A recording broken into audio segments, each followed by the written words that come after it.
Hello. Hello. Hello What? again. Guess what, Dawn? What? You now have the distinction, and it didn't occur to me. Ooh. Um, well, actually, yeah, it didn't occur to me until today. You have the distinction of being the only co-host of mine who has made it into a second season. Hey, woohoo! That is an accomplishment. I'm deeply flattered that I've made the cut. I'm glad to be here. Well, I am glad to be here because I'm glad to do it with you, Kelly. I enjoy our time together. So I'm glad Same, I'm getting to do season 2. same. And and not to some of you know that my former that my co-host Pamela is now my former co-host Pamela. She's still cool. She's still awesome. So she is not an ex co-host on bad terms. Just wanted to make that clear. Yes, yeah. um, but welcome Sometimes back, there's those everybody. situations. Yes. If you're joining us for the first time, welcome. We are. I'm Kelly Muffin Keen, and And I'm Dawn. I've never been to me, Glenn. great And scene. we are on opposite sides of the world. Yes, yes. I'm in the It's six, U.S. yes, and I'm in Scotland, and it's a 6 hour time difference. So Yeah, yeah. It's fun trying to, trying to plan. yes, it is. It was for a while, I recorded a few episodes with a, when I was searching for a co-host for the Antler Queens, I recorded some episodes in the interim with Justin from Out of the Woods podcast, and he's in Australia, and it was just Yes. it was like If you tried to do one with the three of us, that would be hilarious. yeah. Yeah, it absolutely would be. Oh my god. Well, Triangulate anyway, the Bermuda Triangle or something like that. if you're not familiar with Cyborg Queen, we put our podcasts on all the podcast apps, so you can listen to this in your car or whatever, or at work. This is the Daryl Dixon podcast, obviously, but we also have other shows both on our channel and as individual podcasts across the podcast apps. We cover the show with the From series podcast. We have the Antler Queens, which is a Yellow Jackets podcast, and uh, I've got the ones that are coming up. But which one am I forgetting? Teacup. we've got Teacup coming up. That's Teacup is a brand new show starting soon, starting in October. So we've got the Teacup TV podcast coming up. We have Death Crunch, which is a Hysteria podcast. Hysteria is a new show debuting in October, and Death Crunch is actually the name of the band in the song in the show. And we also have the Severed Floor, which we're going to be starting up soon. That's our Severance podcast, Love and then Severance. oh, so good, so Yeah. good. And then in early 2025, we're going to have Dairy Queens, which is a Welcome to Dairy podcast. So lots of shows we're covering. If And you're a fan of horror, you've got it covered. yes, in the meantime, I'm catching up on Tell Me Lies because I didn't even realize the second season had come out. Do you watch that show at all? No, I've never. I don't even know what that one is. Don't know It's so that show. not a Kelly show at all. It's like it's all relationship drama, which is just not All my right. thing. But I love this Yeah. show for some reason. Um, Fair enough. just because it's like it's just such it's just such scandalous like young people screwing each other over drama. Like I don't know, it's just fun. And everybody on the show is a complete asshole. Oh well, that's always yeah. Sometimes you need a show like that just to kind of get out of your head a bit, and Yeah, yeah, exactly. Well, we are very excited because our favorite character has come back to the screen. Yay! Of course, that's Carol. Um, and we're doing something a little bit. I wouldn't say we're doing anything different per se. this season, but we're gonna really focus this season on trying to give you as detailed of recaps as possible because there are a lot of people that are not gonna be watching this season. Yes. Um, and we will talk more about that in our teaser slash bitch session at the end. So Our epilogue. yeah, if you want to be completely unspoiled and not teased about anything that's coming, or if you don't want to know what to expect, then we'll give you a chance to turn us off before before you get spoiled on anything. Yeah. But that will be at the end, and then we'll explain why we're being so detailed and why so few people are going to be watching this season, even though everyone's so excited about Carol coming back. Yeah. Um, but yeah, so basically, we're watching it for you. We're Yeah. hoping that in season 3, we'll be watching it with you, hopefully. Fingers crossed. Yeah. But, oh, man. Anyway, I already forgot the French version of the title of this episode. Le gentil des strangers. Okay, gotcha. The I'm AKA so sorry if you're French. I took French for 1 year. I'm sorry, my accent is not the best. Yeah, it translates to the kindness of strangers. What's funny is that I'm recapping, both Book of Carol and From right now, and From actually has a title with that same episode, Mm, which we just recapped not too long ago. Um, yeah. so that's kind of interesting. But anyway, we're not talking about I, From today. We are talking about I'll Book of Carol. I will say I think all the titles appear spoken in every episode, and just to be clear, we have seen the whole season because we are in the fortunate position we got screeners. We won't try not to spoil you what's coming up and only talk about each episode, but be aware that we have that knowledge in our brain and we can't forget we know it. So Yes. we'll do our best. Yes, absolutely.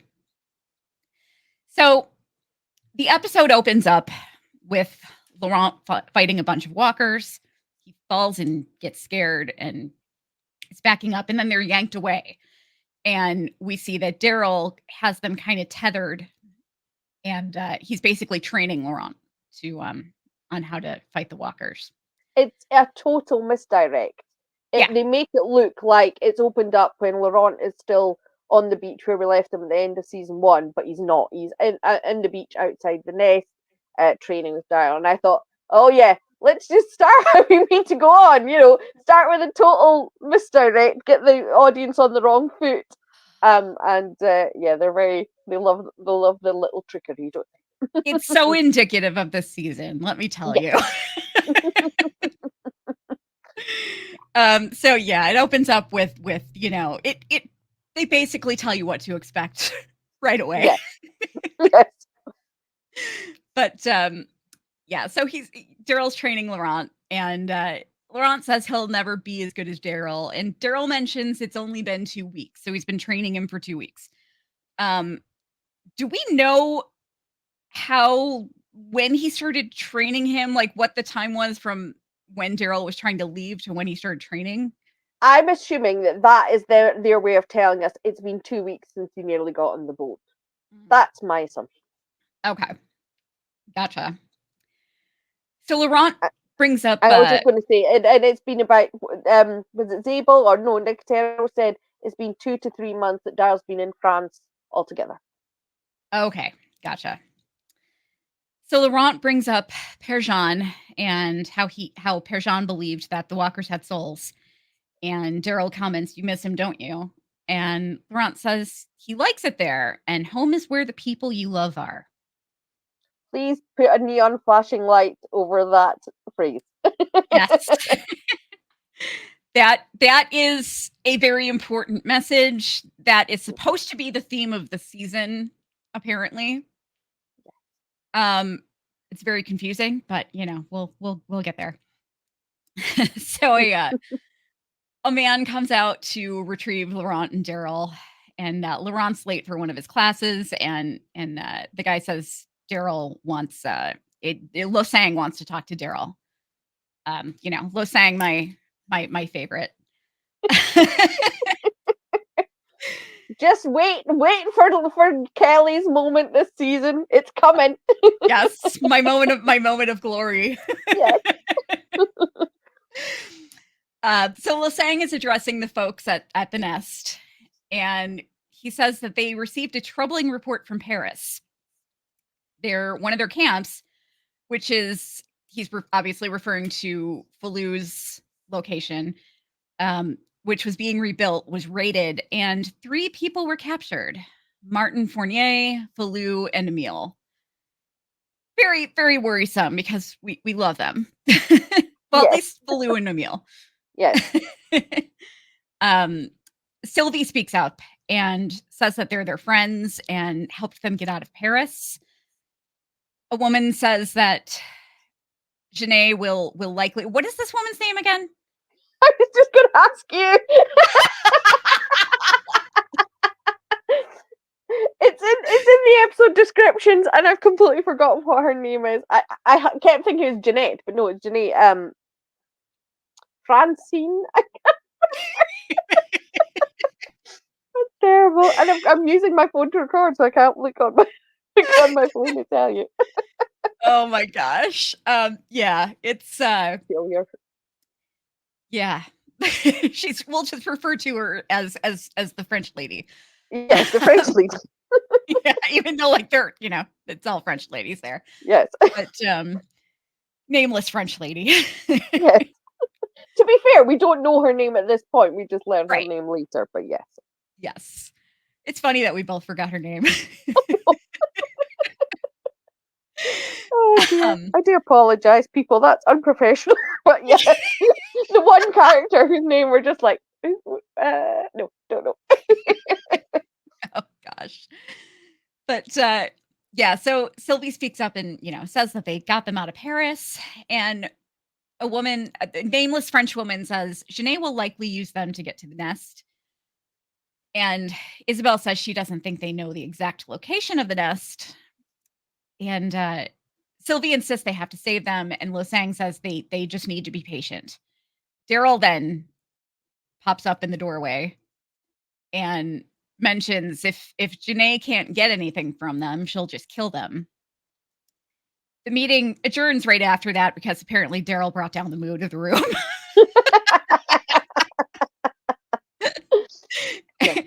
And Lo Sang asks, everyone exits, and Lo Sang asks Daryl to stay behind.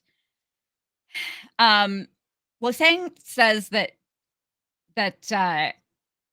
calls Daryl on the fact that he thinks it's a mistake not sending a team in right away.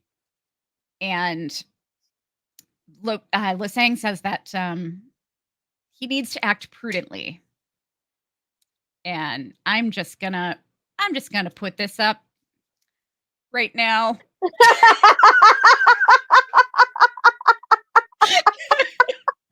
That is so funny because I'm just going to turn the page on my, and I don't know if you'll be able to read this, but I literally wrote, red flag, dude! That's hilarious. Great minds think alike. Yes. That's so funny. Oh dear. His manner is very different from the last time we saw him. He's not as charming and no, doesn't come off as pleasant. But Daryl makes a comment that says, sometimes you got to be willing to throw the first punch, and Lo Sang says he prefers to throw the last one. He asks Daryl how long he's staying, and he says only until he can find him another ride. And Lo Sang then tells Daryl that he wants him to stop training Laurent because he's meant for much more. Yeah. And the next phrase is where I start, that guy on Instagram who has the giant red flags and he runs about with them. Yeah, we need one of these for the next line. He says that empathy is more important, and exposing him to repeated violence could damage that. Oh, okay, Lo Sang, sure, whatever. Yeah, it's when Daryl says it's more important than him staying alive. And Laurent, Lasang says, yes. And I'm like, no, that's bad. If he's saying Yes. there's something more important than the kid staying alive, run. Yes. I totally skipped over that somehow. Yeah, Yeah. no, that's okay. It's very important. But Um, what you said about the repeated violence, I thought that was quite interesting in terms of Carol and Daryl. They are two people who have been exposed to violence repeatedly through their life, and in the apocalypse, they're very used to it. They're not blasé about it. Neither of them are, but they're both um, can handle it very well. And I thought that was an interesting comparison that these two people we're about to watch this season can just do violence like that, and he's talking about what that does to you emotionally and how that destroys you, and that obviously that is something we are going to explore a bit this season. yeah. Yeah, absolutely. So yeah, he tells Daryl that everyone there has a place if they seek it out. A place there if they seek it out. And he's hoping that Daryl will find his place there as well. I don't know why.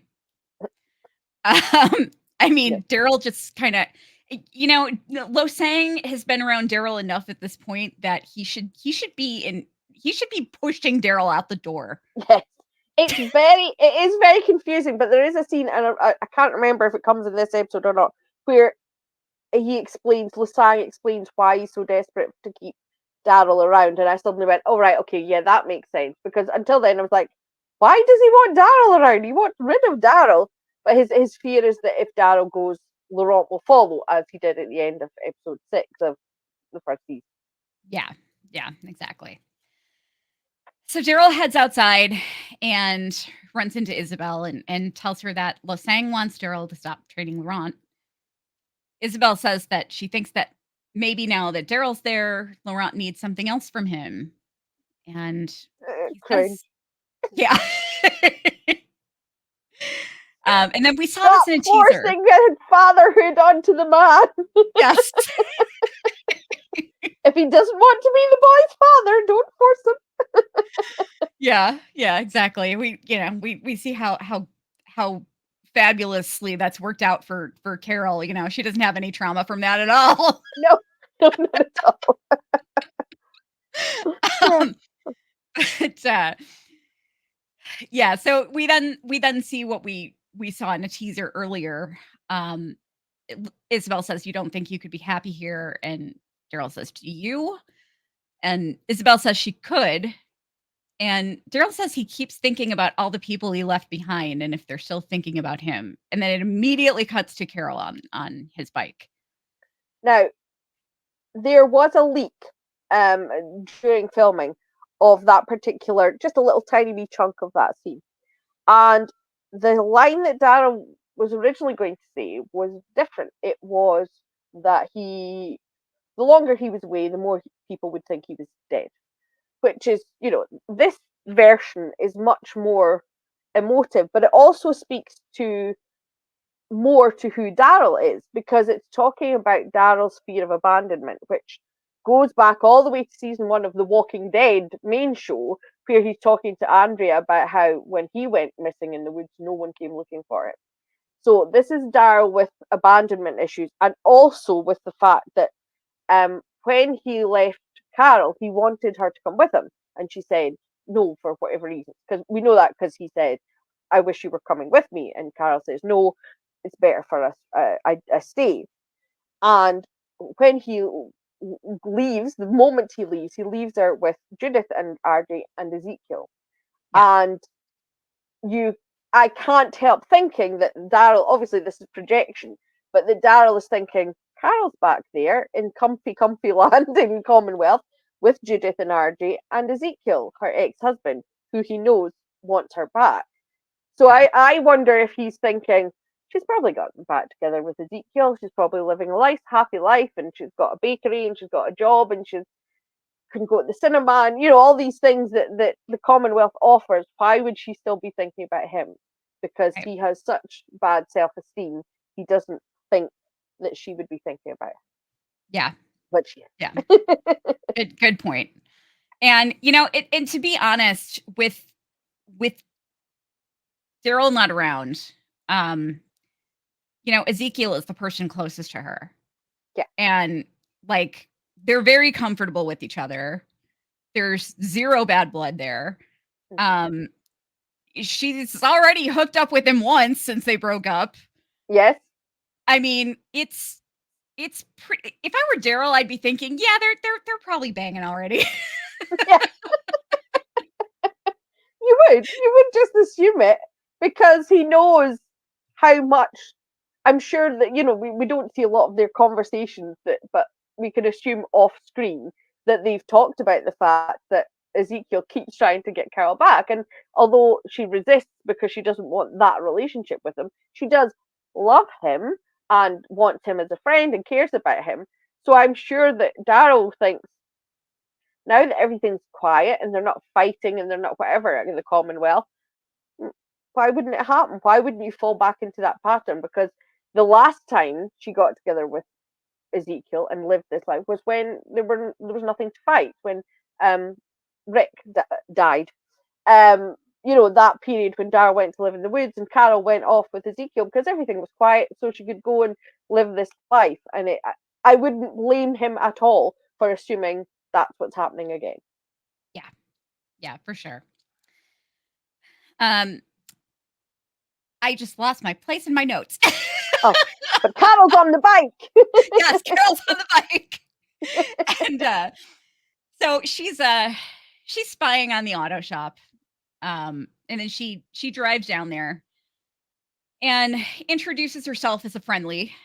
Um, I was gonna bring this up and I totally forgot. The song "I Feel All Right" by Steve Earle Yes, is playing in the background. Did you I wrote look that up? down, but yeah, I didn't take a note of the lyrics. But I seem to recall it sounded very much like Daryl. It was a song that Daryl would be singing Yeah, about. yeah, Yeah, yeah. So I would highly suggest looking up the lyrics because they're yeah, really interesting.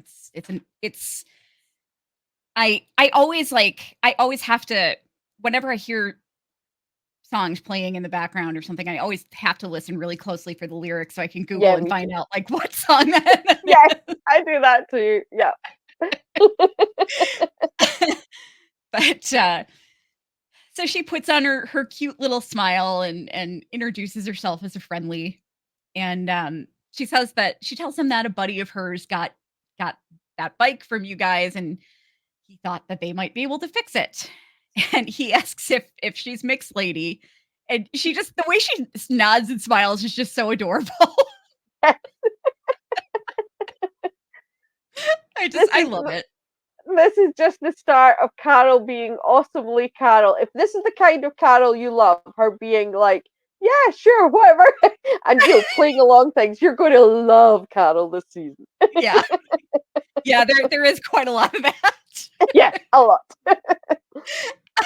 Um, but, yeah, so the guy, Carol asks if the guy who had it before Mick is there, and the guys are talking, and the guy who has Daryl's and one of the guys has Daryl's crossbow, and he steps up and says, "Yeah, Dixon, what an asshole." And she keeps grilling them, and Jones, the main guy, tells her she should, they've all moved on and she should too. And the dude says that Daryl was a piece of shit anyway. And this somehow triggers like you don't call Daryl a piece of shit in front of Carol, apparently. It's Carol's Hulk moment. Yes. You can call him an asshole because she probably Yes, calls him an asshole. That's what yes, I'm assuming. exactly. But you don't call him a Yeah, piece of shit. That no, that's going too far. that's a different thing altogether. Yes. But, so she gets the jump on them and she picks up the crossbow and and the guy says, "You gonna shoot, bitch?" So of course she has to. Of course, So she gets him right in the foot. it's And never ended well for anyone who called Carol a bitch. You think yeah, people would learn? yes, exactly. And yeah, it's she turns the crossbow on Jones and demands to know where Daryl is. They try to get the jump on her, but Carol, of course, kicks their asses. But in the process, a bolt ends up in the bike's front tire. And she demands to know where he is. They tell her that he got put on a boat to France. Carol thinks they're completely shitting her. She doesn't believe it at all at first.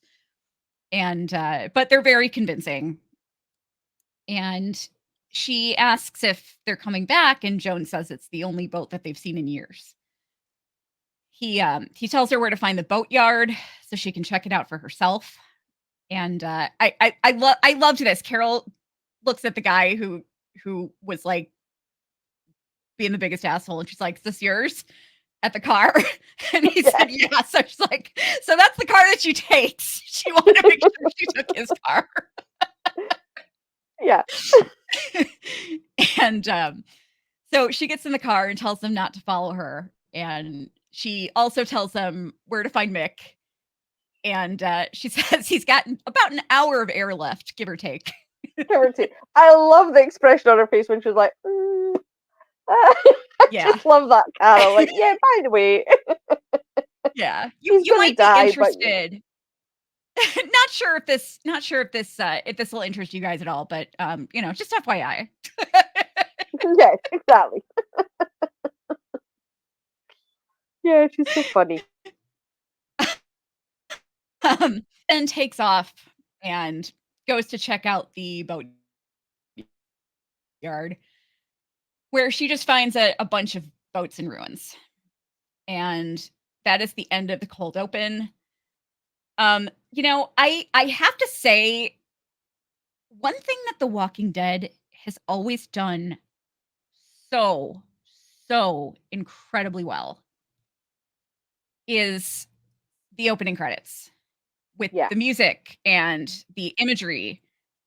And it's always I still remember the very first time I heard the Walking Dead theme music. I was like, Mm. "Oh my god, this music is incredible." Yeah. And this music is incredible. I'm a little disappointed that, this is supposed to be a dual effort with Melissa McBride, Norman Reedus, and they're not Mm. put on, they're not put equally on the front card, but the imagery and the music is just Yeah. beautiful. Yeah. And they've changed some of the titles. A lot of it's the same, but they show a little bit more different shots of France. They show the Louvre, and we see Carol walking alone at one point, and then where in the first season the sort of last shot was Daryl and Laurent looking towards the nest. In this season, it's Carol and Daryl walking through a tunnel. Yeah. Yeah. So when we get back, Carol's driving, and I love that she has sunglasses on because we never see characters with No, sunglasses on. Never. I was like, I love that. Why have we never seen that before? Maybe they think like if a character's wearing sunglasses, you can't see their eyes and stuff like that. But it's just so Yeah. realistic. It's like these little touches. That's the one of the things I will say about this spin-off is they do little touches like that that make it much more real feeling and less. This is a television show and these are television characters. It's Yeah. much more. Yeah, there are conversations that feel much more believable, and a moment like this when Carol is wearing sunglasses, and it helps. She just looks so cool. Yeah. Yeah. And we did see Daryl with sunglasses on once. Yeah. And I want to say it was like season 6. Oh yeah, it Um, might have been. I can't remember. and he was wearing them once and we never saw them again. Yeah. So weird. But yeah, so I appreciated that she had sunglasses on. Yeah. But she's driving and there's a tape in the car and it's playing I've Never Been to Me. And Which I have to say is one of my favorite songs of all time because the lyrics are so bad. I just find it so entertaining that it is so offensive. It's just so repulsive. Like the talk of women who go out and meet men who are doing subtle whoring, which is classic line. yeah. Yeah. But it is relevant to Carol's story, and that's what I liked about this scene as well. That everything she hears relevant to her. And I've never been to me is a song about a woman who has been single all her life and gone to Europe and slept with kings, princes, and rich men. And she's speaking to a woman who has stayed at home with a child and said, "You've got it good. You think your life's boring, but yours is the perfect life because you've got a husband and a child, and that's everything a woman should ever want." And obviously, Carol had that life, and it was terrible. Yeah. So it's really clever use of a song, to make a point about Carol's state of mind at that point. That she's like, I don't want to hear that. I don't want to hear that my life was perfect and being single was terrible. No, I was married, I had a child, and it was hell. So I can't remember what the second song she hears is. The second, Sooner or later. sooner or later. Okay, yeah. Yeah. Sooner or later, love is gonna get you. Um, yeah, that song. And that apparently, well, I've never been to me made her angry enough to toss it out of the window. But, No. sooner or later, yeah, that wasn't doing it for her either. And, she pops it out, and then this is the best one is she puts in another tape, and it ends up being a meditation tape, and she frantically starts trying to eject it, but it keeps playing, and the tape tells her to take a deep breath, and she screams in frustration. It's it's Yeah, it's so awesome. it's I love it. it's the little bit she listens to, or unwillingly listens to, I should say, is it's saying, breathe in compassion and forgiveness, breathe out fear and suffering. Like that's going to help her with her multiple dead children. And it says, breathe in, and that's take a deep breath in and center yourself, and that comes back later in the episode as well. So I like the way they're doing that. I love the way they're tying little things together. Yeah. Yeah, same. So she then hears a noise above her and sees a small plane flying overhead. And she following in Lori's footsteps. This is a terrible show for what it says about women drivers. Yeah. She like Carol, come on. You're one of the smartest characters. What the hell are you doing? She leans out the window while she's driving to get a better look. Yeah. And of course, she as soon as she puts her eyes back on the road, there's a walker right there. And so she swerves to uh to try to get Why around it. would you swerve? Just hit it. Yeah, I know. I know. I don't know. But yeah, so she ends up crashing her car and she gets out and oh, there was something that I wanted there was something that I wanted to point out about the scene that I put a note on. So a couple walkers come at her and I swear to God, the female walker that came at her was wearing the same shirt that Carol was wearing in season 2 Oh, I or didn't season notice 1. that. Yeah. Um, I swear it totally looks like the same shirt. Oh, have to check that out. Could Yeah. very well be. Yeah. Yeah, very interesting. And she also was wearing brown pants, Yeah. but, I couldn't tell if they were, like, cropped because Carol had those cropped pants on. Yes. Yes. They didn't show enough of her legs, but she had brown pants on. She also Mm. had a jacket on that looked nothing like Carol ever wore. But, But yeah. but she quickly puts them down, and she starts walking off through an old drive-in movie theater in the direction of the plane, which I thought that was super cool, It the was. old Yeah. drive-in theater.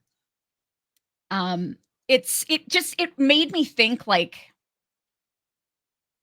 so so I guess there was just I was trying to wrap my head around it, like, okay, so the outbreak happened and everyone just got out of their cars and ran because they couldn't get Yeah. out? Possibly, if there was Yeah. like a walker, somebody turned in the actual park, or it could be that people went there because it was an open car park after, Mhm. like the camp at the quarry. Maybe they thought this was a good place to set up, and then didn't survive Yeah. very long.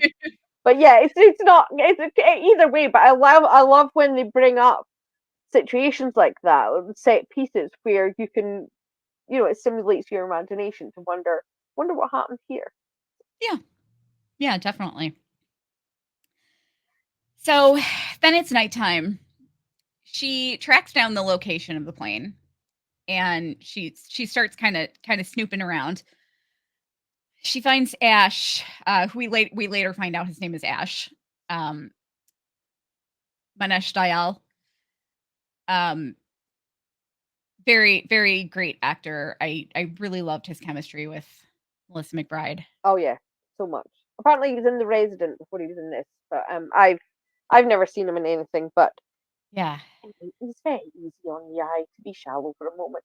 Very handsome man, but he's Yes. also a good actor, and he has really good screen presence for the character. He brings a lot of warmth to him. Yeah. Very much so. And yeah, and he's very pretty. Yeah, But yeah, so she's snooping around and she sees him walking out of a greenhouse. She steps on a branch, which, alerts Ash. And he kind of shines his flashlight around for a quick second and then just moves on. Um, so she's kind of like down in this pit, and a rabbit runs past, which triggers this giant homemade trap, which is, probably I'm assuming to trap walkers. yeah. It, And it it made me think of Bill and Frank in The Last of Us. It made me mhm, think of his compound. yeah, yeah, good call. But Carol Carol Carol sneaks behind it and starts yelling for help. She does a Penelope pit stop impression. Yes. And Ash comes out and, obviously he's standoffish at first like any stranger would be in the apocalypse. But Carol tells him that she crashed her car and she just wants to know if he has a first aid kit. And he tells her that he'll get her fixed up, but then she has to go.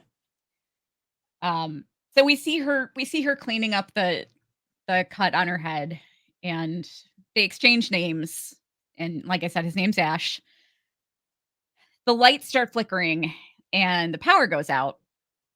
And Ash mentions that he's been having trouble with his generator. It keeps going out from time to time, which, which is like, you would think that he would get on fixing that, considering that Yeah, it's keeping the walkers out. yeah, and providing him with everything he needs. Yeah. Yeah. Yeah, It's I was a little taken aback by how casually he mentioned that. Like, yeah, I mean, I would look at that as kind of a crisis. yeah. I put that top of my checklist of to do. Oh, by the way, when she goes behind the trap and when he comes over, that's when she says the line that's the title of the episode. She says, he's Oh, like, "Why should I help you?" And she says, I think that even in these times, we can still rely on the kindness of strangers. So, yes. Yes. Thank you okay. for adding that. Shame I So, didn't know the woman's name. I didn't get that right, but no, yeah. I did get some good notes. But yeah, he mentions the generator keeps going out. He gets it going again. And then goes back to Carol and she mentions that she thinks the radiator is she thinks she smashed the radiator. And he tells her, there's no sense in hoofing it now. You can stay in the barn. And she follows, like, I mean, stay the night in the barn. He's not inviting her to stay with him Yeah, really. But so she follows him out to the barn and he opens the doors and it triggers a memory of Sophia walking out of the barn, which was really sad. And yeah. They did it like they'd obviously reshot it in that location with another actress playing Sophia, So it like flashes from, because this is nighttime and it flashes from night to day Yeah. and sort of mixes the two together in a really cool way. This is Greg Nicotero's directing, and he does that beautifully. How he mixes the past, the real flashback, her new version of it, and reality she's in now. Yeah. Now, one thing I think is important to note is that in interviews and like during San Diego Comic-Con when they were doing panels and stuff, um it- Carol mentioned, or Melissa McBride mentioned, that Carol has she's like, let's just say Carol has a desk job in the Commonwealth and she's bored and it brings up a lot of stuff. And she even said when things get silent, things get stirred. And she never really properly dealt with Sophia's death. Yeah, And so she's in a place where she's clearly safe and kind of bored, hmm, and it's bringing all this stuff up, and she doesn't yeah, have the comfort of Daryl there, exactly. and so it's triggering it all over.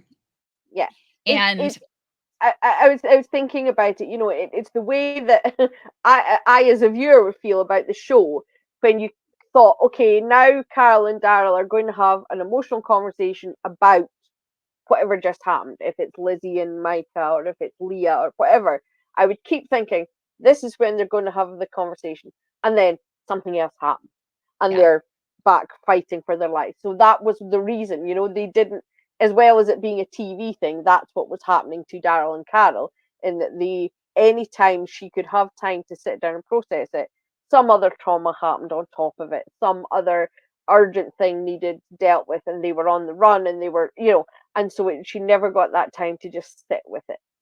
yeah, yeah, exactly.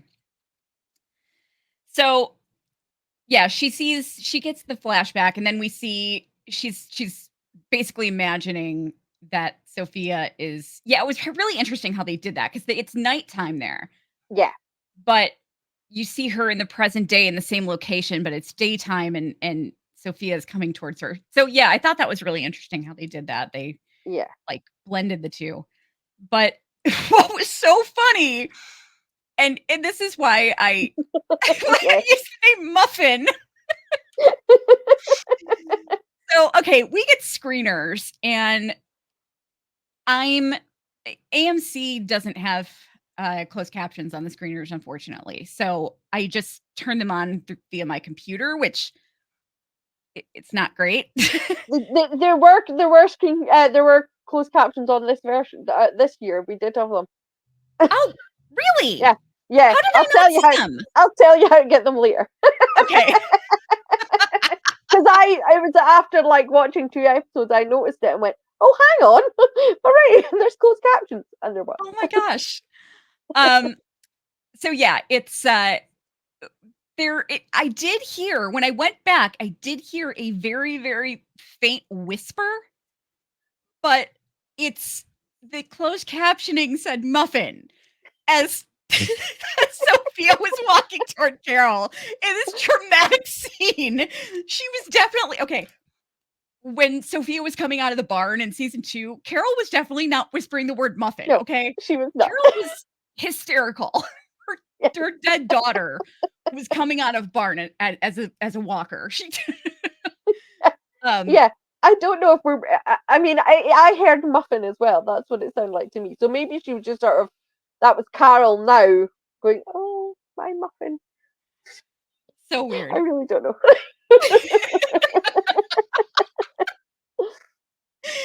That's what I call my dogs, which is funny. Ah. Um, And that's what but Norman calls Melissa, muffin. yes. But she starts panicking, but Ash puts his hand on her arm and kind of snaps her out of it and asks if she's okay.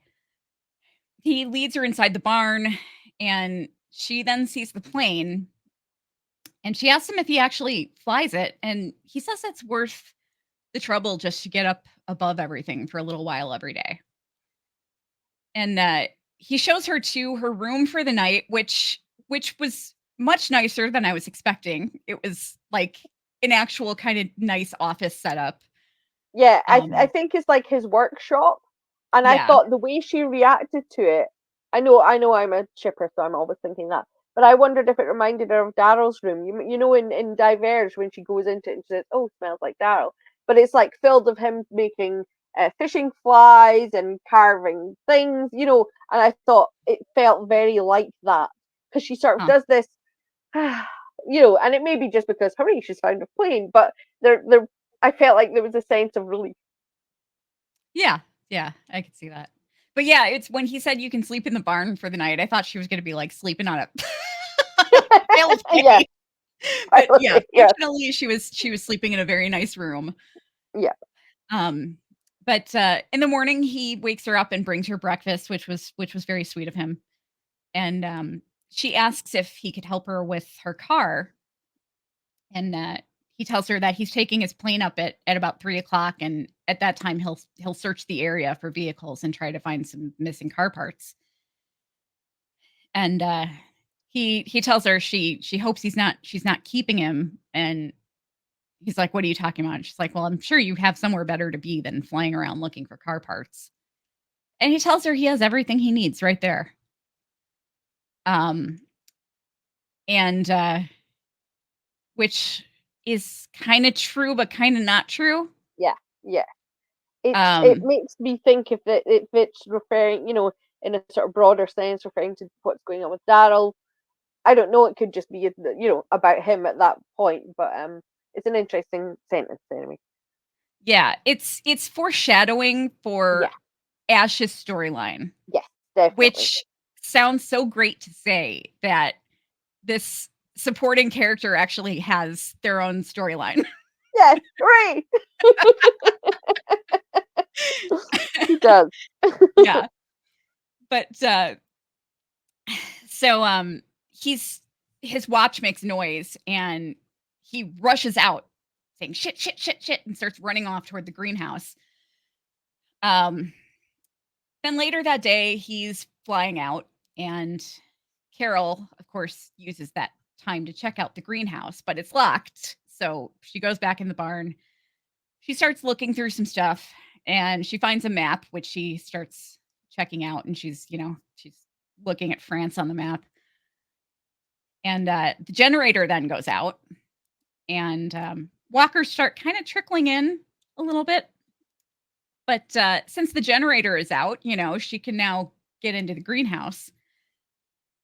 So she she goes in there and she finds in the back this gorgeous tree memorial for who was clearly his son.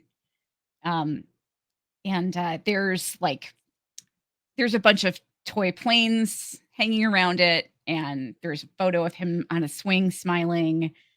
There's a Boston Red Sox hat, and some candles and other things, and there's a music box which she picks up, and it starts playing "You Are My Sunshine," and she starts singing along with it and starts crying. And she then hears the sound of the plane coming back and tries to rush out, but just then all the walkers start flooding in from everywhere. And she quickly gets rid of them all, but she encloses herself, which is really smart. She kind Yes, of encloses herself in the middle of several shelves. She just yeah. brings them all like surrounding her on all sides so they Yeah, can't get because to she doesn't have a weapon. She uses a pair of shears and then she's using a little hand spade. her. Yeah, so she's no weapon, so she needs help. Yes. So she climbs up them and breaks the greenhouse ceiling to climb out, and she sees Ash. Can I just say, in the rest of the season, not a spoiler to say that Carol has a lot of activity, this kind of action stuff, and sometimes it is very obvious when it's a stunt woman. But I was like, "That's Melissa climbing that. You can see her face. You can see it." I was like, "Well done, her. She's really Yeah. climbing this stuff." So I really like that. Yeah, definitely. Well, hey, I mean, she did that whole like hanging in the gym Yeah, thing. hanging. Yeah, she did. Yeah, Yeah. in Ghosts. Yeah, Yeah. Yeah, when she was hanging upside down and killing a bunch of walkers. That was a pretty badass moment. And yeah, she did that herself. Yeah. Um, but just as she's climbing out, she sees Ash is back and he's yelling at her. He's like, "What the hell did you do?" And I'm just thinking, okay, Ash, your generator is faulty. Yeah. Why is this Carol's fault? Yeah. This little Like, head poking out the glass roof, and he's like, "Yeah, this is your issue. Your place is flooded with walkers, and your issue is Carol." yeah, and your place is flooded with walkers because your generator sucks. Yeah. And if he was upset that she was in the greenhouse, I mean, her the place was flooded with walkers. It's an easy Yeah. excuse to say, like, I Except, ran in yes, there to try to get away from him. exactly. Yes, that's exactly what I would have done. Yeah, so I found his anger really a little confusing and misdirected.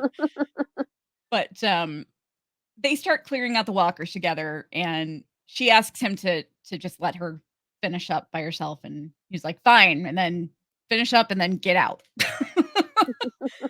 And I'll let you take over from here. Yeah.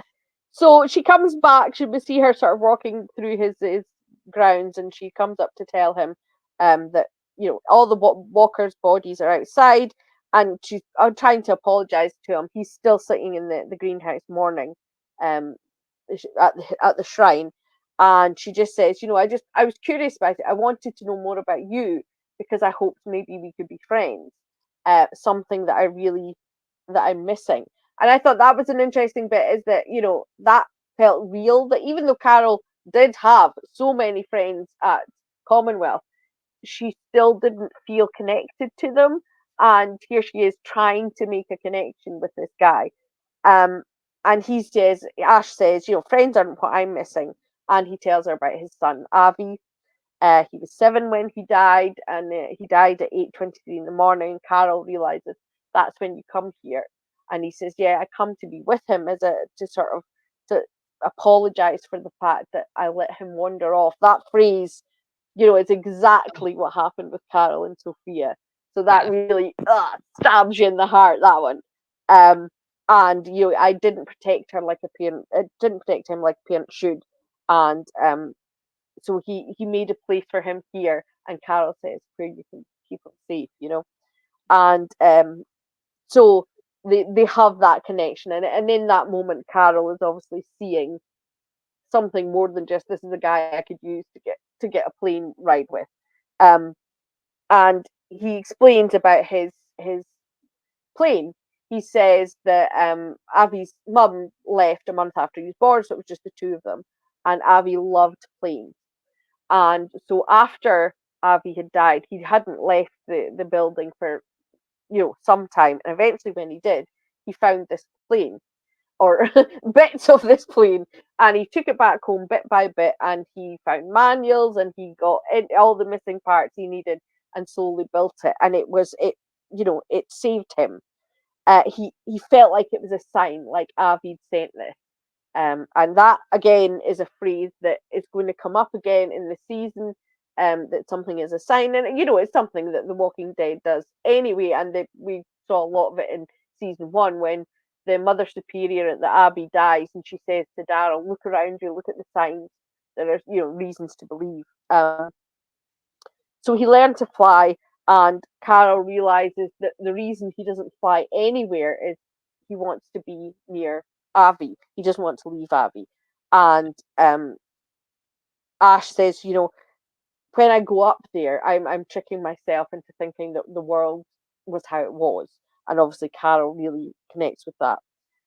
So Carol's fixing up the greenhouse. She's taping it up, and Ash comes over to her and says, "I'm going to have dinner. Do you want to join me?" So he's obviously, even though at that point Carol hasn't told him anything about herself, just him opening up has made this connection. Yeah. And so he goes into he's preparing dinner, and Carol comes into his kitchen, and it is a stop in your tracks moment. And it's beautifully shot again. Well done, Greg Nicotero. On the table, in a beer bottle, is a Cherokee Rose. And I was Yes. just like, yes. Yeah, I thought that was great. It really was. And Melissa, of course, Melissa plays everything exemplary, but that was really a beautiful moment where she stops. And Ash obviously sees her reaction. He's like, "Oh, are you allergic?" Yeah. That was quite funny. And she's like, "No, no." And she sits down and he says, "Oh, they're a symbol of hope, you know." And she's like, "Yes, I know." And we get the Cherokee Rose flashback. We hear Yeah. Daryl's voice come through and him speaking to Carol about what the rose represented. That he thought, I believe this one bloomed for your little girl. So it's a really nice thing for people who maybe aren't too familiar with that part of the of Carol and Daryl's history. But for the rest of us, it's a nice reminder of how their relationship was formed. That it came about because Daryl refused to give up hope and he kept on looking for Sophia when everybody else had given up, and even Carol had.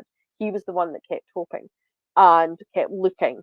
And it's a really nice callback, not just about Sophia, which is obviously really what Carol's story is about here, but it's also a nice reminder of what Daryl did for Carol, and so why she's going to these lengths to do this for him. That he did all of this for her daughter, and so she will always go looking for him. Yeah. And And yeah, I mean, talk about a sign, yeah, for like, what are the chances that not only is there a Cherokee Rose, but in a beer bottle? yes, yeah, exactly. It is exactly the same. It's totally a sign. And if we are to believe, there is a greater power, whatever the show wants to see it as, whether it's God or the universe or the fates, um, they clearly want Carol and Daryl. They want Carol to get to France and find Daryl because it, obviously we go, well, it's just TV, the for plot reasons things happen, but the fact that they show these little signs for Carol to show that these things are happening to you for a reason and you are destined to do this, Yeah. which is really special, and it's a really lovely moment. And Melissa plays it that where she's like, she's sad, but she's also kind of happy because it's a memory of warmth that Daryl brought her, and a fond memory of Daryl in a dark time. And then she starts. Ash asks her about her family. Do you not have anybody here? And he's like, oh, sorry. Um, you know, uh, I, I shouldn't have asked that. Is there anybody waiting for you? Actually, is the phrase he used. I forgot. Which is, of course, exactly what our friend, our pigeon man in France, said. When he said about Daryl that maybe he had someone waiting for him. Yeah. And she says no, and she starts talking about her marriage to Ed. She pretends that that is her most recent history, that she was married to Ed, and it was a difficult marriage, and then Sophia came along. And she says a line that I want everybody listening here to remember and hold on tight to for the next 5 weeks. She says, it's amazing that something so bad can lead to something so good. Yes. Um, and she's talking about Sophia obviously coming from her abusive marriage. I just wanted to remember that, and let's just hope it's true. And so Ash asks her where Sophia is now, and Carol does her amazing thinking on her feet, comes up with a ruse, and she says, "Oh, Ed took Sophia just before the world turned. Ed took Sophia to visit his aunt in France." Um, I thought it was funny that she didn't mention, my surname is Pelletier. It's a French name, because that would totally make sense that she's saying her Yeah. family husband is from France, or his family is from France. And she says, I'd never been anyplace. I didn't even have a passport, to explain why she doesn't go. But she says, this 12-year-old flitting about Europe with her dad. And she said she tried to reach her a bunch of times, never heard anything from her. And of course, Ash, being an intelligent man, says, hang on a minute, you don't want me to fix your car. You want me to fly you to France. Yeah. And, and he says, so you lied to me? And I'm thinking, oh dear, well, yes. And guess what? She's going to lie a lot more here. Yeah. Um, but she says Definitely. to him, if you knew Avi was out there, wouldn't you do whatever it took to get him back? And he just, Ash just says angrily, but he's not. And that's them. But so then we go back to France. We're at the nest, and Losang, our favourite Buddhist monk, is practicing fighting with another acolyte, and Yeah, after Mathis, he just said that empathy is more important. yes, yeah, just wave it for the whole of this scene. Yeah. Because Daryl comes in and reports that Mathis scouts had got word back that Janae is moving the prisoners to another facility, and that Mathis' team are going to intercept it with bombs on the road. They're just going to turn over the cars, and Daryl says he's going to go and join them. Lusang is not impressed with that. He says, we're a pacifist movement. We resist violence. I love that Daryl said, well, so do I, when I can. So, he sees that he has to do what he has to do. And Lasang gives this speech about how it's not a weapon that he has. He has an Aikido Joe. He says it's just preparing for it to be a weapon. And that's when Daryl says the line that's in all the teasers, and he says sometimes you have to prepare to punch first. And but then Lasang sort of gives in, and he says, "Okay, that's fine. You go with them, um, and bring them back to the nest." And he says to Daryl, "Hey, do you want to have a fight with me?" And Daryl said, "Not with that toothpick." Which I thought Yeah. it would have been an ideal moment to make a little Morgan reference. Like, I know a guy who fought with one of those. I would have, I would have loved a Morgan reference here, but no callback. Yeah. Um, next we go back to America, and Carol is leaving. We see her walking out of the place where Ash is keeping the plane, and she's walking away. But here pulls up a car, and it's Ash, and he pulls up, and it's the scene that which I think is probably one of the first scenes that was released of this season, where he says to her, um, "Of course, I would do anything for Avi. The question is, would you?" Because that's the point. It's not that she's saying, "Hey, you would do anything for your son." He's saying, you're asking a stranger to do something for your daughter, and would you do that? And so he says, would you give up everything for somebody else's chance to find? And she says, if there was hope of finding them alive, I would. And we know Carol is not lying. That is Carol. That is to her core. She will do anything to help somebody else at the sacrifice of her own mental health, her own happiness, everything.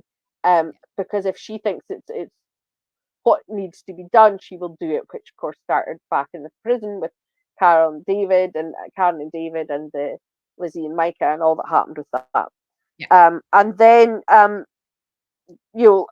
wants to make sure she knows what she's talking about. We're going to be flying across the ocean. We don't have anybody on the other side to make connection with, so we've no communication. We don't have any weather forecast. We're flying blind, basically. And Carol just says, "It's my only option." And he says, and this is the very interesting part. This part was released today on by I can't remember which outlet, but they released this little clip. And he says to her, "Why now? What changed?" Because obviously, in his thoughts, Sophia's been missing for 12 years. Why now would you?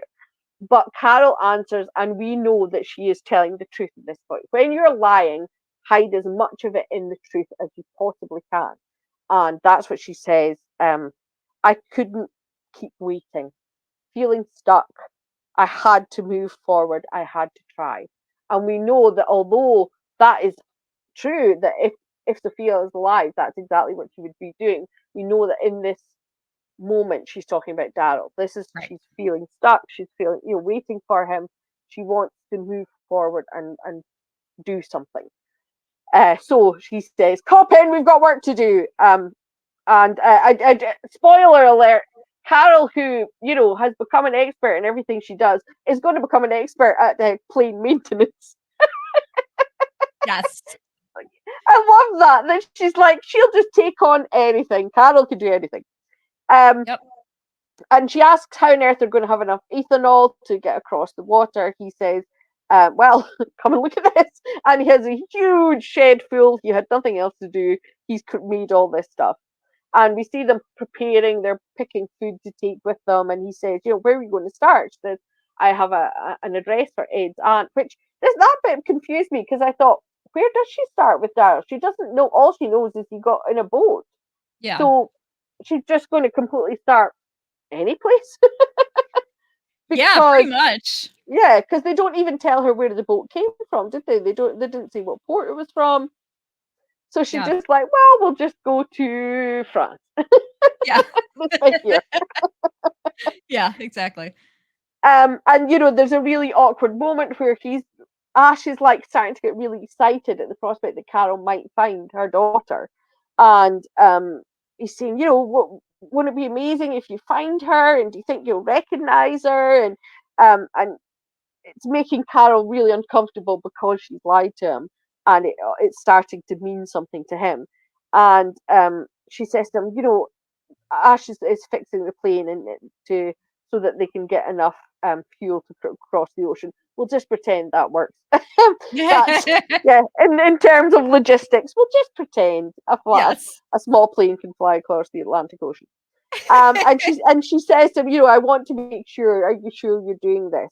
That you're going to leave this place and you're going to leave Avi? And Ash says he didn't leave the place for months when Avi died until he found the plane, and it saved me. If you're not moving forward, you're dying.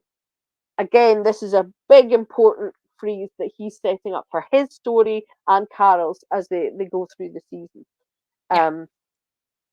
We go back to France, and I think this whole bit was again one of the first bits they leaked. I think it was like just after season 1 they put this out with Daryl and the group trying to blow up the convoy that Janae's in, and it doesn't. It doesn't. So, but we see them preparing for it, and Martha saying to Daryl, we're just going to go in, get out, get the people, get out, leave. And meanwhile, we go back to the nest, and Lusang and mystery named Frenchwoman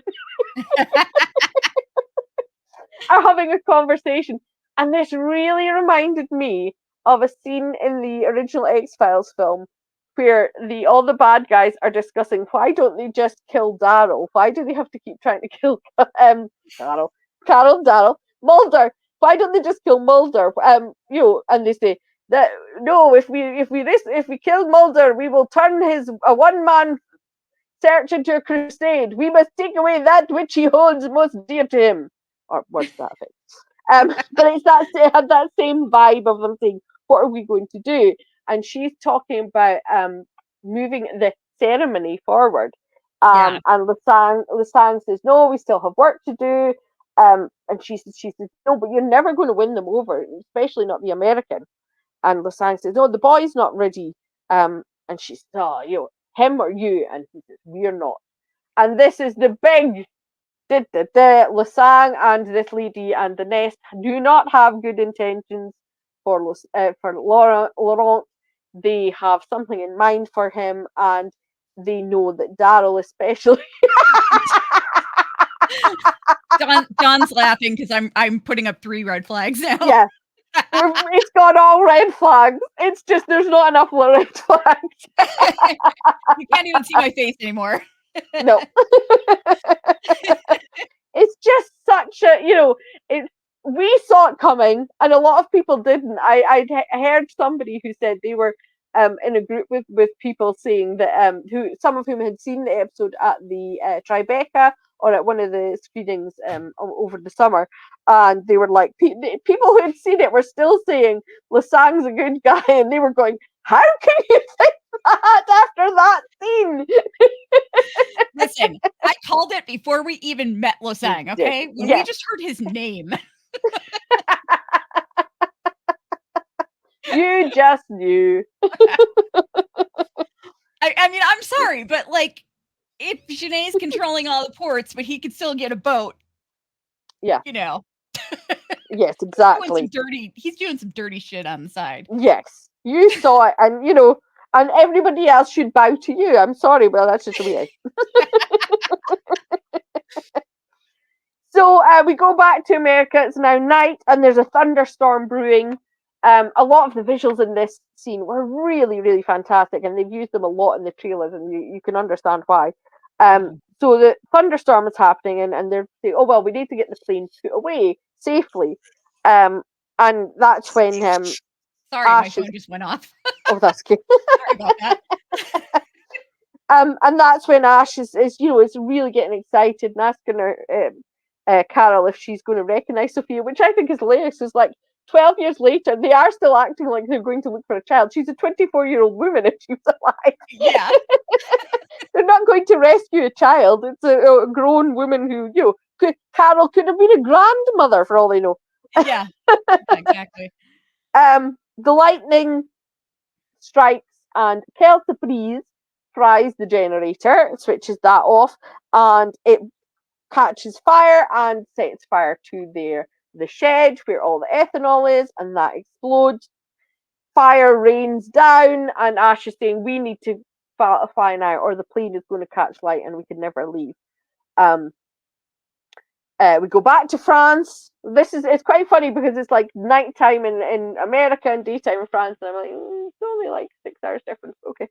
Um,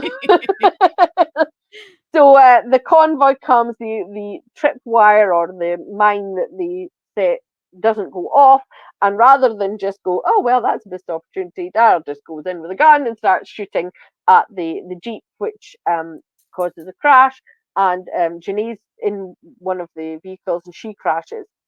They go and pull the people out of the back of the transport truck. So we see Emil, this other chap, Martin, and Faloo! Hooray, Faloo! How we Yes. love him. Yeah, he's our favorite. He is definitely, and I love that the way he's obviously been hurt in the being taken, and he sort of Daryl helps him down and says, "Come on, let's get you home, buddy," which I just thought was so cute. Yeah. That's his Yeah. buddy. So back in America, it's all going off, and I absolutely adored this. Carol is pushing the plane into position, and she's saying out loud to herself, "Carol, you're going to do this." Which I loved it. After the meditation tape, here's Carol giving herself some affirmations. Yes, Carol, you can do it. Yes. Yeah. And she says to Ash, I've never been in one of these. So he tells her to grab the tow bar. Back to France, uh, Janae, Daryl hears some laughing and hears Janae. She's been injured in the crash, but she's okay. And she's like, "Oh, of course it's you." And he is about to shoot her with his rifle, and there's an explosion behind him. And when he turns, ta-da, she's escaped. She's got Of away. course. Of course.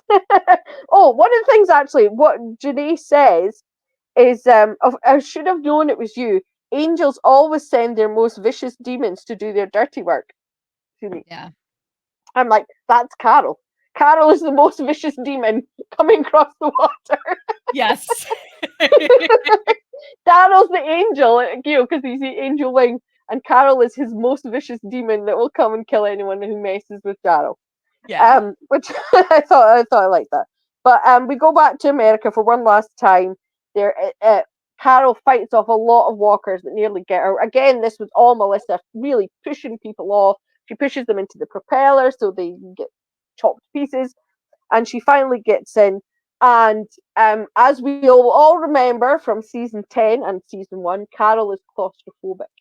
So Mhm. the fact she is getting into this tiny little plane, which my husband told me the kind of plane it is, and I've completely forgot. But she gets into this plane and she puts the headsets on, and she's obviously really, really feeling it, very, very anxious. And so she's got her eyes closed, and the Ash takes them along through the walker. He's cleared a path through the walkers, and they take off. And I really thought this was so well done that then she just hears Ash's voice through her earphones telling her to take a deep breath, just close your eyes and center yourself, just like Yeah. that. Yeah, like that tape had done earlier. but it's Ash, and he says, "There's nothing to be afraid of up here. You know, open your eyes." And she looks out, and we can see the sun beginning to rise, and it is so beautiful. And Yeah. she's got hope, and it ends on such a positive note that Carol is heading to France to find Dad. Yeah. Yes. Um, so before we God, I'm just like I said a few minutes ago, I'm just so happy that we actually have a supporting character who has their own storyline. It's just that Yes, never happens ever. no, no. And And if it does in episodes like Here Not Here, with Morgan and the fantastic I've forgotten the actor's name, but a fantastic actor who played the supporting role in that one. But by the end of that one episode, he's dead. And yeah, that's what happened in the ones who live as well. We loved Nat in episode 2, but by the end of episode 2, he was dead. So was everybody else that Michonne had met. So it is lovely to just go through an episode, not have him die at the end of the episode, and and have his own story and his own agency, and just be a really interesting and great addition to the dynamic of with Carol. It's a great addition with Carol. yeah, yeah, absolutely. So who was your we really need to this is the one show that we don't have a fun name for the MVP and LVP because I could never think of one. No, Um but we really should come up with something. we need to We're think gonna about this. If yeah, anybody well listening can think of a good name, tell us. yes, yes, let us know.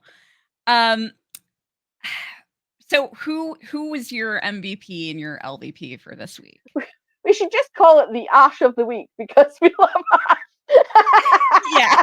Because Ash is the moon. Or you know what we could call it? The Nat. Who's our Nat of this episode? Because Yeah. we love Nat in The Ones Who Live, and it was such a waste he was killed off as quickly as he was. There It, you go. it is Ash. It has to be Ash. He's somebody who has obviously been on his own, and this woman comes into his life, and even though things, as they always do when a walking character comes into your life, hell breaks loose very quickly after that. Um, the fact that he instantly can see something in her that connects with him, that they have both lost something. Of course, he thinks her daughter's missing. He doesn't think she's necessarily lost her the same way he is. Um, but the fact he's so open to her, and even when she's upset him, he forgives her, and um is willing to take a chance on her. And I just think that's awesome. The kindness of strangers. It's not so much about that. It's about the fact that he is willing to take a chance with his own life, that he can do something useful with it. And that's an important lesson, that even if you might not help yourself, you may not be in a position to help yourself. If you can help others, then you'll feel better. And that's what he realizes he can do. He can do this for her and make himself feel better about the things that he wants. Yeah. Yeah, I totally agree with you on Ash. It's um we do have it's funny because on our From podcast, we have there's our MVP is the pancakes board and our LVP is the box, who's going in the box. And there's one character in particular who's just permanently in the box. so we we have to like pick somebody else because Yeah. he's just always in the box. but yeah, so it's like Ash is kind of such an obvious choice that like I almost feel like I need to pick somebody else, but Yeah. this is our first time meeting Ash, so Yeah. Yeah. he's the obvious. There's not a huge amount of characters in this episode. Mhm. Well, there's not a huge amount of characters in this season. Yeah. But yeah, there's very little. Carol doesn't interact with anybody else. Daryl only really interacts with Isabel and Lasang in this episode, so it's there's not a lot of choice really. Yeah. And what about LVP? Well, of course it's Lasang. for revealing his true nature, he may as well have had a cloak like this. Yes. um, Yeah. to be fair, I just want to say the actor is not like that. It's not bad acting. He's a very good actor because he does manage to have that sort of menacing but remaining serene, which I think is a really good mix for a baddie. But it was when Daryl said, "What? That's more important than Laurent staying alive," and he said, "Yes," and I was Yeah. just like, "Nope, that's Yep. it." He thinks there's something more important than keeping the kid alive. Then his motives are questionable. Yes. Yes. It's yeah. Lasang might get a permanent spot on the LVP Yes, list for me. So I may have to start picking somebody else, but yes, since this is the first episode, and because we can't remember that woman's name, we can't make her. yeah. Yeah, So, is it exactly. Jacinta? Is it Jacinta? Is it That Jacinta? just suddenly came to me. God, I can't remember. I I think mean, I will say, for backups, I would say, my backup mhm. MVP would I'm actually gonna go with Daryl on this, even though I'm, like, Yeah, so excited for Carol yes, because, Daryl like, Falu and Emil would be dead by now if yes, Daryl hadn't exactly. stepped in. Yes, yeah. Um, so good on him for that. My backup LVP would probably be the guy who said, "You gonna shoot, bitch." Oh yeah, I forgot about him. Yeah. Was he the same one that called Daryl a piece of shit? Yes. That was a very Freudian slip that I just called Daryl Darren, but never mind. Oh my gosh. So, um, before we get out of here, we are gonna have a little, not like real spoilers, but just, no. kind of like teasing the season a little bit, slash bitch session. So, if you don't wanna know anything, if you're the kind of person who, skips previews and doesn't, you don't wanna be teased about anything, then tune out now and we will see you next week.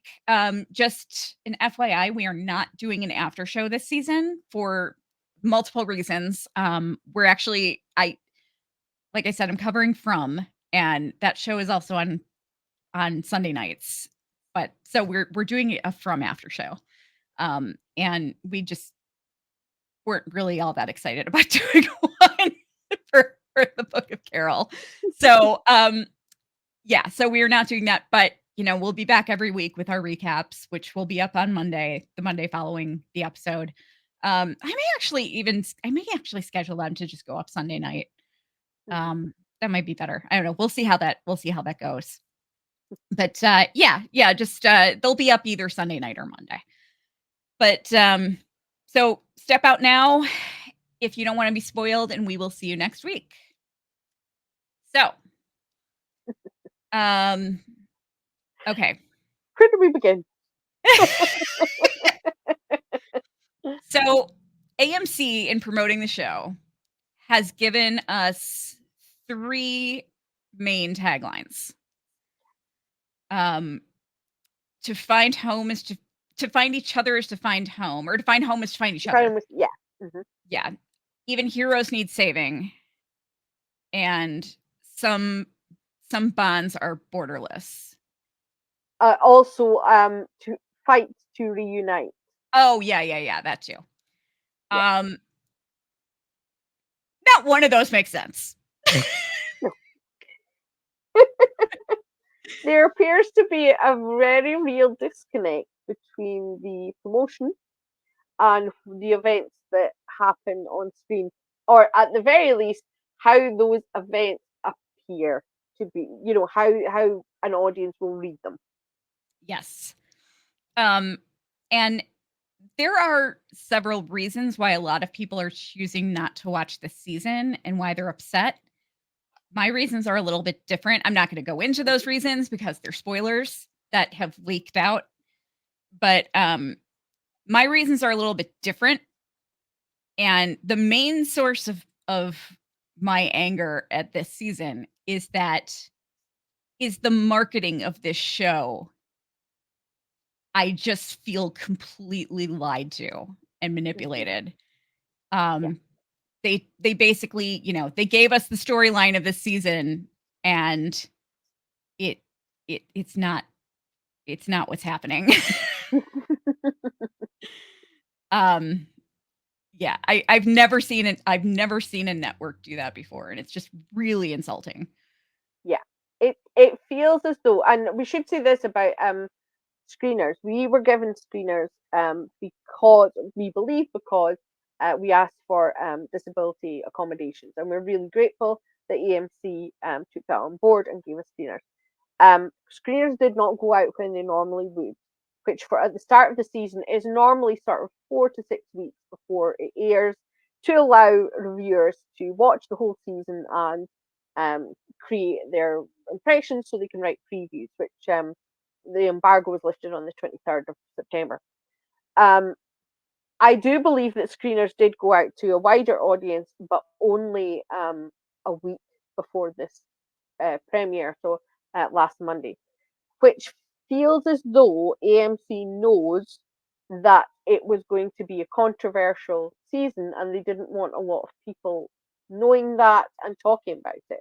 Yeah, Um, which is a very odd thing because if you know it's going to upset the audience a lot, why do it in the first place? you right. know, it's like they've bought the season in and gone, oh no, this is going to irritate a lot of people. We don't want them to know too far in advance because they might not watch. So we'll just put it up front, give them less time. But it's like it wasn't their decision, but they've made the show. They ultimately are the ones who make the calls on what happens, and they've allowed this to happen. Excuse me, allowed this to happen. Yeah, yeah, and it's really upsetting that they kind of sold this whole season. Um, they used Carol and Daryl's history together Yes, to kind of yes, sell the season, yes. and there's no satisfying, No, there's no satisfying conclusion to that. no. It's just, I mean, obviously we're not going to spoil anything, but Yes. it's There, incredibly frustrating. yeah. There is there some people think that a lot of the unhappiness about this season is just coming from shippers, but I know personally it isn't. I've spoken to some people who are unhappy who are just Daryl fans. They don't ship Daryl and Carol at all. This isn't a shipper issue that's happening. It's about Daryl. Largely, it's about Daryl's characterization, Yes. and how he's represented compared to the Daryl we thought we all knew from the 11 seasons of The Walking Dead. Um, David Zabel, in an interview with SFX, talked about that he wanted Daryl and Carol's relationship to be challenged in a way, and that it was the only way to move it forward. Um, Because we to haven't have been through that already. no, of course, for 12 years. 13. Well, it's actually sort of 15, but anyway, um, 13 seasons. And it's a very odd choice. If this, I've spoken about this on social media, and so has Kelly, that we believe that we can see the overall picture of what they are trying to do with with Daryl's character and where this is going to go. However, that doesn't make the watching of it any easier. As I Mhm. said, that line, something good from something bad. I think that they're building to something good, and an exploration of Daryl and Carol's relationship, just generally speaking, not in I don't mean in a shippy way, but just their relationship. Um, but the road to there is very hard in season 2 with very little reward. Yeah. Yeah, agreed. I don't know what they're doing. No. Um, I will also say that, Norman Reedus has said over and over and over again that the finale is the best hour of anything related to The Walking Dead ever. And I was watching it by myself and I actually cracked up during the finale. The show is not supposed to be funny. No. And it wasn't because the acting was bad or anything. It was just No. there were some weird choices Yeah. going on. Yes. And I think I can see what Norman was saying. I think he's probably apologies for speaking for Norman Reedus. I hate to speak for somebody else who I don't know, but I feel as if what he's talking about is because there's a lot of really good acting from Melissa's especially, but also from other characters. I won't spoil which ones because that might spoil who lives and dies through the season. But there are other characters in this who get their sort of moment in the spotlight in episode 6, and they have a big speech. And I suspect that's what Norman is trying to do. He's trying to be altruistic and say there's some amazing acting in that. But in doing so, his hyperbole has led to expectations that are not met. Uh, I was asked on Twitter what my favourite episode order is. I probably will change it because I need to rewatch all the episodes again. I watched them. When you binge something, everything becomes a bit sort of mixed in your mind. Uh, but I will say that episode 4 is my favourite by a long stretch. Same. Um, episode 1, 6, 5, they're all kind of in the middle. Episode 2 and 3 at the bottom, which we will be getting to next week. So Yeah. we'll talk you through that when it happens. But I think the episode 6 hype sadly does not live up to the expectation, and it makes me sad. We don't want to sit here and complain. We want to be here saying how much we love this and how Yes. amazing it was. We desperately want this to do well. We love Melissa so much. We're so engaged with her. We desperately want it to be a success for her, if nothing else. But just we're Walking Dead fans. We want the show to be a success for that reason as well. And so when it does stuff that does not make sense, and that's my biggest issue with it is when we come out of all of this, and I'll talk about this at the end of the season, is I do not understand the choices they made, and I don't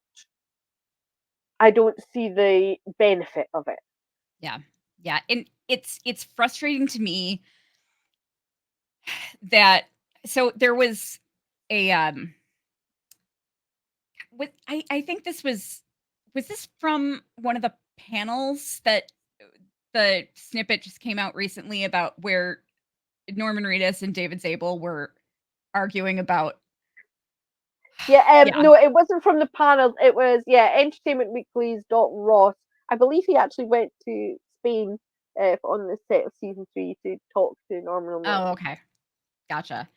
Yeah, it was so frustrating because okay, first of all, last year, San Diego Comic-Con last year, the panel was a hot mess. Um, there uh, it's like no one was on the same page, and David Hmm. Zabel seemed like he wasn't even involved with the show. Um, so after seeing David Zabel like carry himself last year, like he didn't even like know what was going on in the show.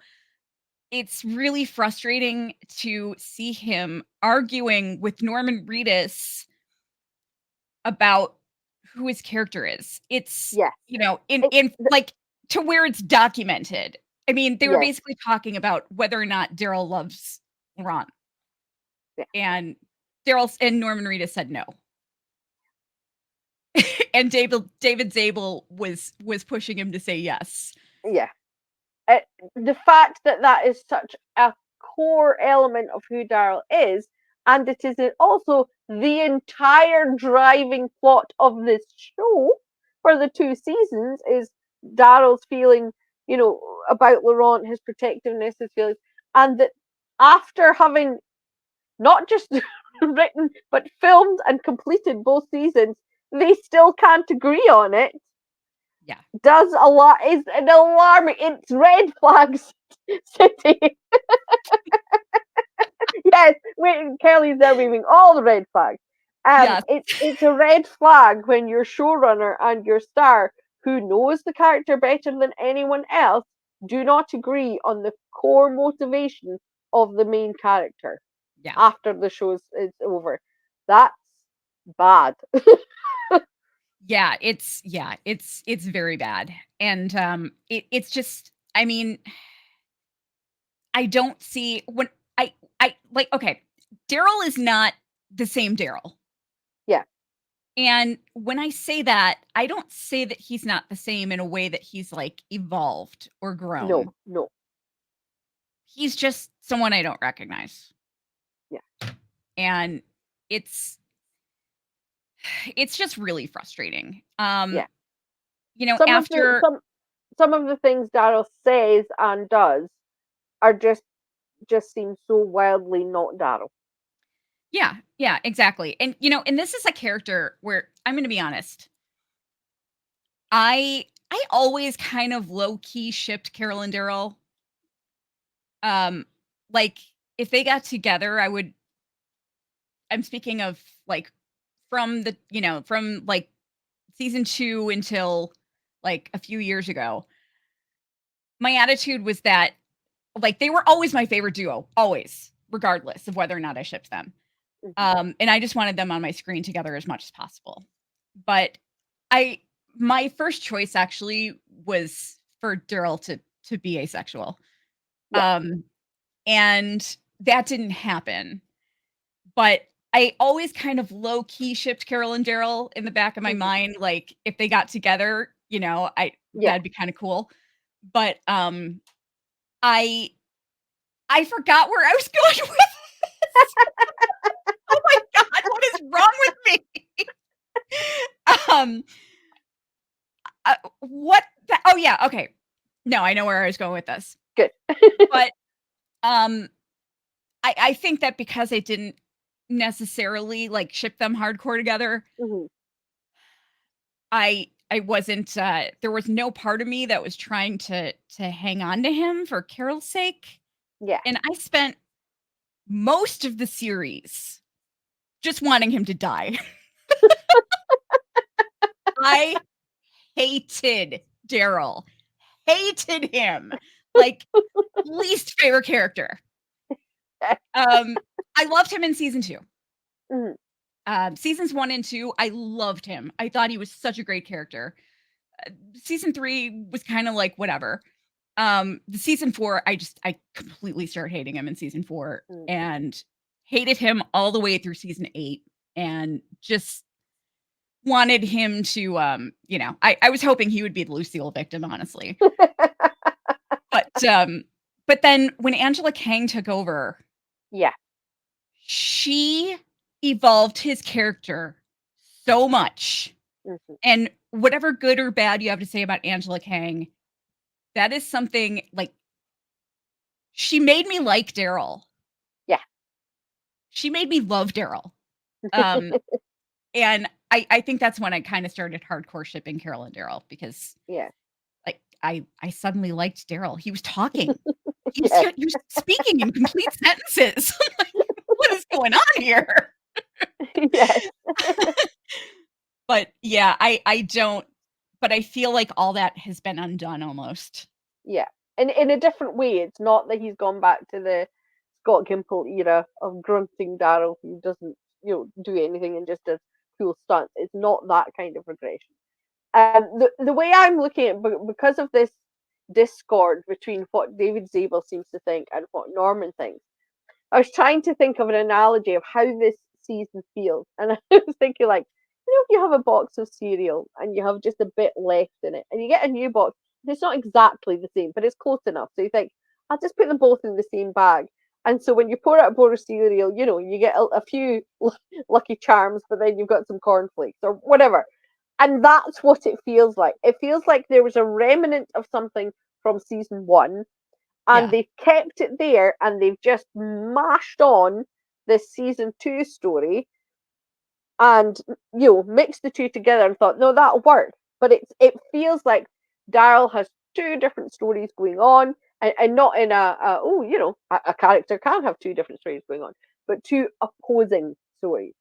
Yeah. And that makes it a lot of lines that are said make no sense in relation to what we've seen. Um, and it's a very odd experience. People who are not massively invested in Daryl, I think, will probably not notice this. They'll go, "Hey, it's Daryl. He's being cool. He's being affectionate. You know, he's got this new surrogate family, and he's fighting with the bad guys here." And that'll be sufficient for them. And then Carol's there, and she's having her badass stuff, and I think that'll be sufficient for them. But if you really love Daryl and love who he has been built up to be and his most special attributes, then I think you will be like us and be saying, "What is this all about?" Yeah. Yeah, exactly. It's very confusing. It doesn't make sense. There was a very important scene with Laurent Yes. that was very meaningful for his character, for Laurent's character, that Hmm. totally got ruined. Yeah. Yeah. um it's just this whole season is so frustrating and I just want to throw it in the trash. But um But we're also, here. Yeah, yes, but also, because there is, yes, it's not, there is awesome stuff from Carol, amazing stuff from Carol. And it's no spoiler to say Daryl and Carol will reunite. Well, this is not a spoiler, everybody knows that. The trailer shows them together. Um, and once they have reunited, there are still massive issues, but there are great scenes as well. It's yes. just that there is an overriding failure in one aspect. That's the Yeah. way I would say it. But yeah, you can't don't think there's not going to be anything to enjoy in terms of Daryl and Carol interactions. There is a lot to gain from it, and there I think and I wrote a preview of the season, and there was a lot of outlets wrote previews, and a lot of them who do not ship one way or the other saw something in the season that we haven't seen before. I agree with that. I think Kelly agrees with it as well. There are moments of things that we will talk about when we get to them that I think are very, very interesting and not something we have seen shown in the main season. Yeah. I hope Yeah. that's vague enough. Yeah, yeah, agreed. Yeah, and we're here. We could have said, screw it. Like, let's just not even do the show. Yeah, But Dawn and I are both kind of positive by nature, yeah, and it's we're a little optimistic always. yes. Even if it requires us to just be completely delusional. Yes, we are not above retconning things in our head. Yes, yeah, exactly. Um, but, so, I mean, that's basically why we're here. Yeah, And also, I think even if we were like, "Screw this, I don't wanna recap it," I think we would probably still be doing it for Carol. yeah, yes, exactly. I Um, think, yeah. but, we want our goal is not to turn anybody off of No, the show absolutely not. No. because we kinda want you to hang in there with us. Yes, please And keep us company. yes, because we're hoping that season 3 is gonna be so much better, Hmm. Yeah, and, if it does, we wanna be able to talk about that and celebrate it, and yeah. so we're staying optimistic because, I mean, it just doesn't really if I just stopped paying attention to the show altogether, it's not gonna do anything positive for me. No, exactly. I'm very much of this. I always believe if something isn't giving you pleasure, walk away from it. Absolutely, you should never feel. It's the same with music or artists or whatever. If you're not happy, leave it. You don't have any obligation to anyone. But I do feel like I I am someone who once I'm on to something, and it specifically as well a ship. I will not let that go until they have buried that body. I will always believe that even Mulder and Scully, for instance, when they came back, and now I'm like, they're never going to come back in. Yeah, but maybe they will, and maybe they'll fix the things that they did wrong the last time. I'm always I'm always here for that. That there's always a chance. There's always a chance, and I will wring every bit of enjoyment out of something. I've put in so many years for this. I'm not Yes. walking away until I get what I want, or it's over. Yeah, exactly. Yeah. And like I said, I mean, I'm not a romantic person by nature, so it didn't really I mean, it took a lot for me to start shipping Carol and Daryl. Mhm. Um, but regardless, they have always, always, always, always been my favorite part of The Walking Dead together. Yeah. Yes. I mean, Carol's my favorite character, but if you ask me my favorite thing about The Walking Dead, it's Carol and Daryl's Yes, relationship absolutely. together. Yeah. And that's something else that all the reviews said exactly the same thing, that whatever you feel about them romantically or individually, when they are together on screen, it's just magic. They have Yeah, that something that we can't put our finger on. yeah, yeah, exactly. So, I mean, we can't like neither one of us is ready to just throw in the towel No. over a sucky season. I mean, we're We just would have done that before now, that's for sure. oh yeah, Season yeah. 6, season 7, season 8, yeah, sure. Yeah, absolutely. 3 sucky seasons in a row. So, I mean, you know, we don't want you to we don't want to encourage you to jump on the delusional train with No. us, but we want, But choo choo. yeah. Basically, we want you to keep your expectations low, Yes. but hang in there.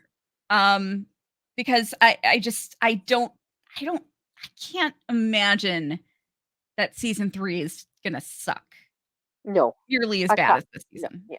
No. I feel like everybody may be more on the same page, Yes, and that that's a that big part of Daryl it. and yeah, and Daryl and Carol, in terms of their stories, are going to be starting off from a similar position. Yeah, yeah, and, Melissa and Norman will have they have input into this season, but they'll have more input together into season Yes. 3, Yeah. and that gives me hope because nobody knows these characters better than those 2. No. Absolutely. Yeah. So, Absolutely. it's this season basically just has the feel of someone giving us completely different versions of these characters. Well, Yeah. mostly Daryl. I mean, Yeah. Carol's still Carol. Yeah. But I'm really hoping that that changes for Yeah. season 3, and I really think it will. I'm optimistic Yes. that it will. Yeah.